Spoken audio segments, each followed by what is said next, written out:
Moin, ich bin Mimo und ich bin hier der Inhaber vom Restaurant Octave Amadeus. Wir sind hier ein typisches Familienbetrieb, sind schon seit 20 Jahren hier auf der Alagas. Natürlich haben wir jetzt alles neu renoviert, nach der Überflutung, die wir hier hatten. Und wir führen typisch italienische Speisen.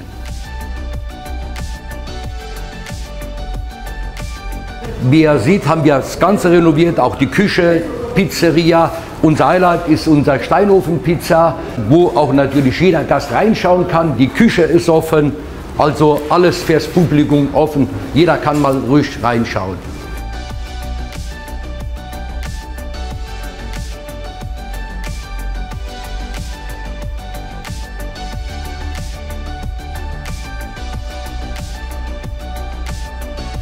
Verehrte Gäste, was ich noch sagen wollte, dass wir von Donnerstag auf Montag geöffnet sind, hier in Echternach auf der Alagas, und ich freue mich auf euren Besuch. Vielen Dank und einen schönen Tag.